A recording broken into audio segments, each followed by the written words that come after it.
Why am I here? What is my purpose?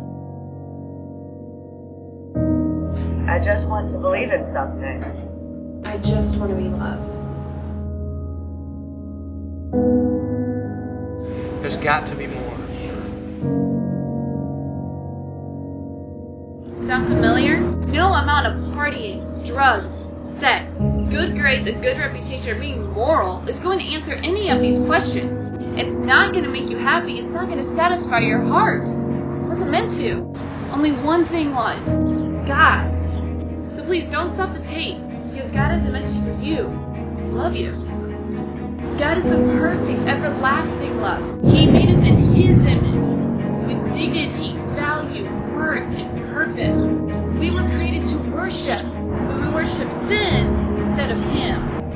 God calls us rebels. That's who we are in our very core. We live in this idea that we are our own little gods and we know what's best for us. We say, no, God, I got this, alright? I don't need you. So you party and drink, sleep around, looking for happiness and love is great. But in the end, you destroy your life. Look up and say, God, where are you? Why are you doing this to me? Newsflash! You did it to yourself. God was there the whole time, yearning for you to come home. You didn't listen. And you think you can just walk up to the white building gate and say, God, I was just trying to have a good time.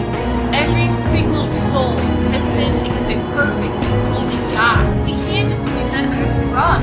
Adam and Eve ate a piece of fruit, and God said, you're out. You don't get 3 strikes, you get 1. You've had a million. What can you do about it? Nothing. Absolutely nothing. You can't pay the penalty for your sin, and you can't give God excuses. The penalty for sin has got to be paid, and the penalty is death. You deserve death, and you deserve hell. But God said, no. I want those broken, screwed up men, and I'm going to make it mine. So God lovingly sent His own Son, Jesus Christ, fully man, fully God in human history.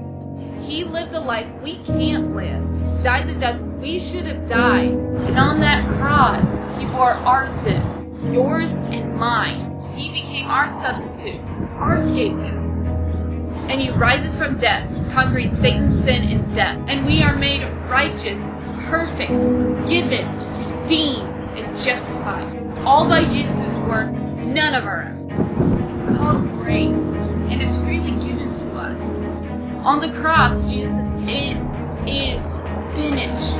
And instead of wrath, we get a new heart, new desires, and a new nature.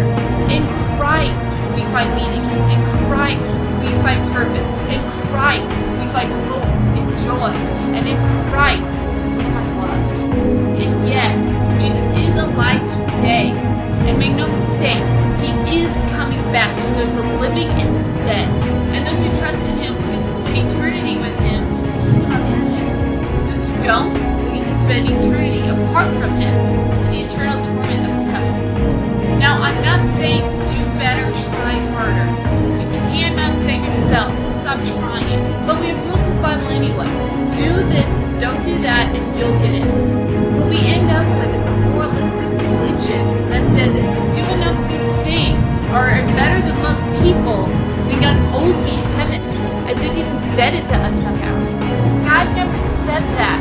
He doesn't want your works, He wants your heart. He doesn't want you to follow Him out of obligation, joy. And He doesn't care about your good deeds checklist. He cares about your soul. God wants to give you hope, joy, and happiness. It's not a buzzkill. He came to give you life, not destroy it. You destroyed it well enough on your own. He just wants to love you. Jesus is alive, and because of that, we can be too. So just come to Him. You don't have to clean up your life, start going to church, and stop cussing first.